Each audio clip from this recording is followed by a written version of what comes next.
I like switching gears. I'm kind of a chameleon. Most of the jobs I've gotten are from people calling me. I don't actively solicit a lot of work like that, but maybe I should. The Ting Tings have been a huge hit in my family. I have 2 young daughters, and both of them love that record, so I pretty much have to listen to that 10 times a day. Every year, there's some band that plays guitar-oriented pop music that has a single, but for the most part, it's kind of relegated to the sidelines. I think people sometimes confuse catchy with something that should automatically be a hit in today's world. I mean, obviously we write a lot of stuff that's catchy, that sticks in your head, but that doesn't necessarily mean that middle school kids are going to want to listen to a song about a lawyer or a Subaru or whatever. I just like to stay busy, and I like to work with interesting people. With Fountains of Wayne, after Stacy's mom happened, we started making a little bit more money and getting a little bit more known. I don't ever feel like I'm being an actor.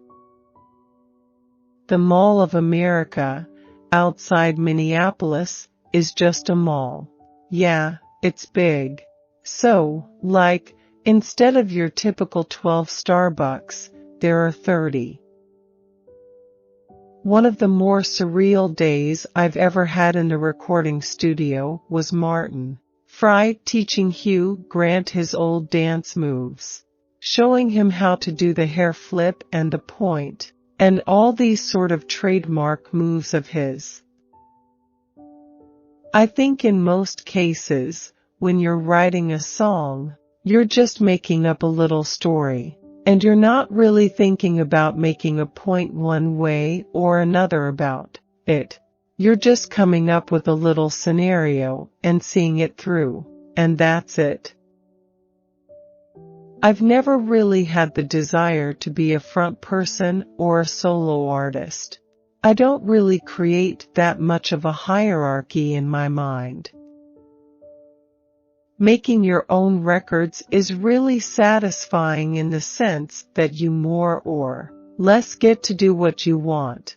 It may not sell or whatever, but on an artistic level, the only people that you really have to fight with are the people in your own band. I had a job transcribing a biotechnology litigation seminar. You put headphones on and fast forward and stop with your feet. There were a lot of ums.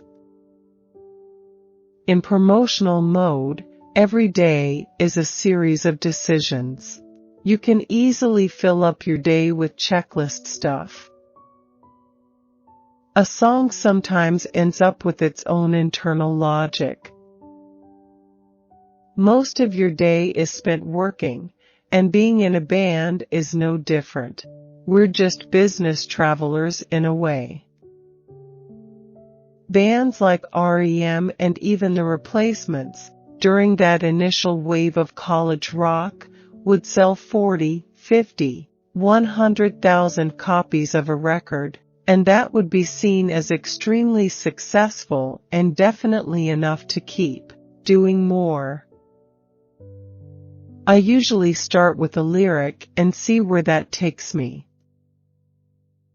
For me, it's just more satisfying when you follow the rules rather than just make a bunch of sounds. The magic of just making noise in the studio goes away after a while. A band can define their own success.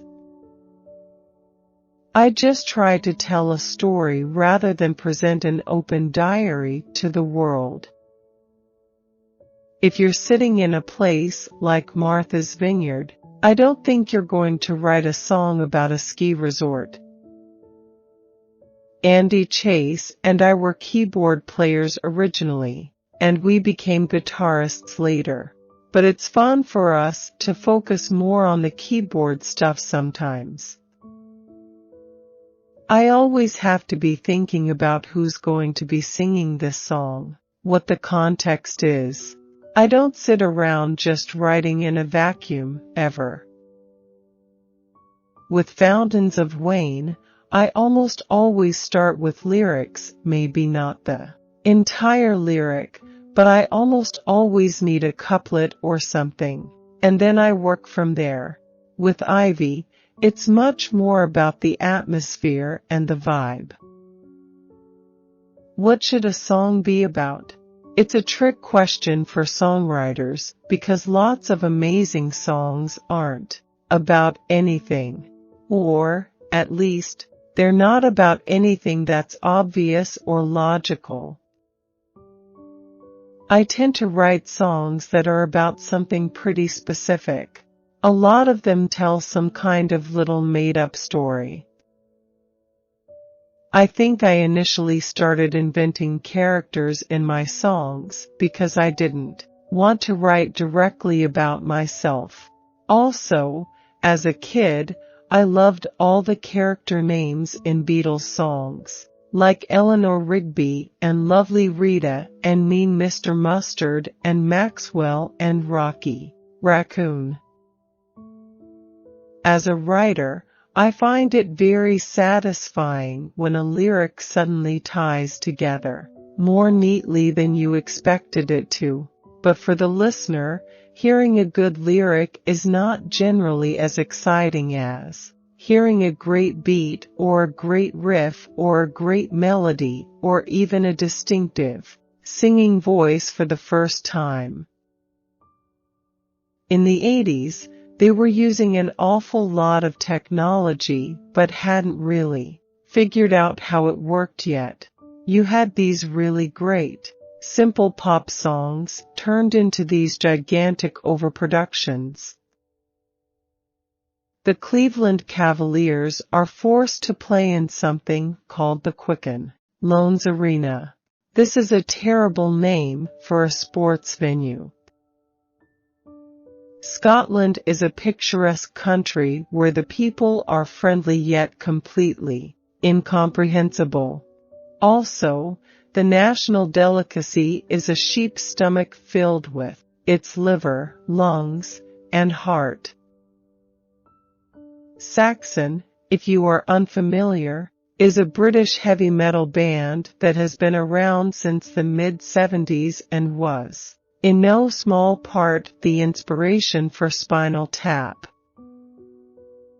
London is a vast, complex city designed by the same guy who created the Habit Rail.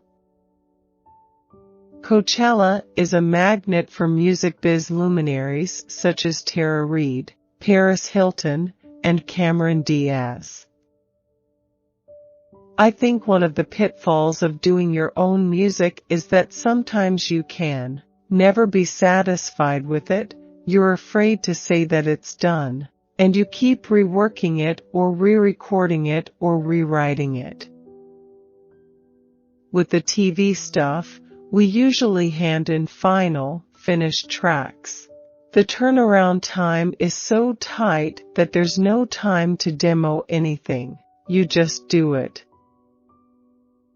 I started taking piano lessons when I was about 5, and there was always a lot of music in my family. My parents both play instruments, my grandparents were classical violinists, and my grandfather was actually a music professor and a conductor. The nature of the music business is such that it's better to have a few chances for some things to be successful than just one. And that's kind of been my attitude all along. When you're writing for a show, you're writing part of the script. You have to tell the story. I think with musicals, it's much more part of the script. They don't want songs that would stop the show. They need songs that keep the plot moving. Cheap Trick has played with every band on the planet. I don't know if there's a particular project, but one movie that I was really disappointed I didn't get to work on was Judd Apatow's Walk Hard. We were called three men who, when standing side by side, have a wingspan of over 12 feet. We had that name for a week or so. We were also called Are You My Mother? For a while. We went through a lot of really dumb band names, almost as dumb as Fountains of Wayne. Your job as a producer is to make suggestions without putting your ego in front of everything else. Also, I think you want to focus on that artist's best qualities and really highlight them. I am not very regimented unless I have to be. I wish I was someone that could just write every day, but I tend to work on specific projects for a specific period of time and then stop. Either I need an assignment with a strict deadline, like something for a movie or a TV show or whatever, or else I need to create a made-up deadline for myself for my own records. Otherwise, I don't write anything. I normally write on acoustic guitar, although piano is the instrument that I actually studied. Occasionally, I'll write on the piano or sometimes with no instrument at all.